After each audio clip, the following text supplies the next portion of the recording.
Kozhikode HO 673001, പിന്നെ ചാലപ്പുറം 673002, ഇനി കല്ലായി 673003, പുതിയറ 673004, വെസ്റ്റീൽ 673005, എരഞ്ഞിപ്പാലം 673006, മാങ്കാവ് 673007. മനപ്പാടമാക്കൽ അപൂർവമാകുന്ന കാലമാണിത്.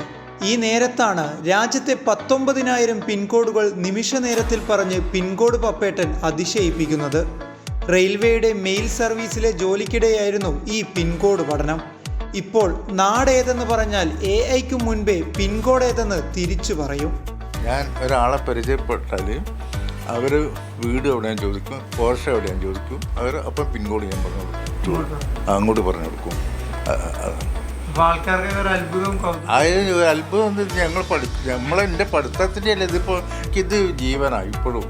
പിന്നെ കുറേ ഇൻഡസ്ട്രിയിൽ വർക്ക് ചെയ്തിട്ടുണ്ട്, വെൽഡറാണ്, പിന്നെ ഡാൻസും കൃഷിയാണ് എൻ്റെ കാര്യം. പത്മനാഭന് വയസ്സ് 80-ലെത്തി. കാലം ഓർമ്മകളിൽ നിന്ന് പ്രിയപ്പെട്ട പലതിനെയും മായ്ച്ചെങ്കിലും കഷ്ടപ്പെട്ട് പഠിച്ച പിൻകോഡുകളെ പൂർണ്ണമായും മായ്ക്കാൻ ഇതുവരെ കഴിഞ്ഞിട്ടില്ല. വാർദ്ധക്യത്തിൽ പിൻകോഡ് പറഞ്ഞാണ് പുതിയ തലമുറയോട് പപ്പേട്ടൻ മുന്നിട്ട് നിൽക്കുന്നത്. ഒരാളെ പരിചയപ്പെട്ടാൽ പേര് ചോദിച്ച പിന്നെ അടുത്ത അച്ഛൻ ചോദിക്കുന്ന അയാളുടെ സ്ഥലമായിരിക്കും. ആ സ്ഥലത്തിൻ്റെ പിൻകോഡ് അച്ഛൻ അറിയുന്നതാണെങ്കിൽ അച്ഛൻ അത് വളരെ സ്പോണ്ടേനിയസ് ആയിട്ട് അച്ഛന് പറയുന്നു.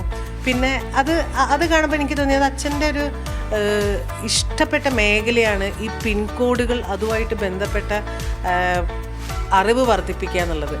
അപ്പോൾ അത് ഈ ഒരു 80 വയസ്സിലുണ്ട് അച്ഛൻ അതിനെ എന്നെക്കാളും ഓർമ്മയിൽ, എൻ്റെ പ്രായത്തിലുള്ള ആളുകളെക്കാളും ഓർമ്മയിൽ അത് കൊണ്ടു നടക്കുന്നതെന്ന് പറയുമ്പോൾ അതൊരു സവിശേഷതയാണ്. അത് ലോകം അറിയേണ്ട ഒന്ന് തന്നെയാണെന്ന് തോന്നി തുടങ്ങിയത് ഇപ്പോഴാണ് സത്യം പറഞ്ഞാൽ.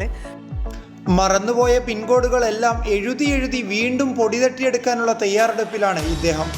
പുതിയ റെക്കോർഡുകളടക്കം ലക്ഷ്യം വെക്കുന്നുണ്ട്. സഹായത്തിനായി മകൾ ശ്രീകല ലക്ഷ്മിയും ഒപ്പമുണ്ട്. ക്യാമറ പേഴ്സൺ നിബിൻ രാജിനൊപ്പം റമീസ് മുഹമ്മദ്, കൈരളി ന്യൂസ്, കോഴിക്കോട്.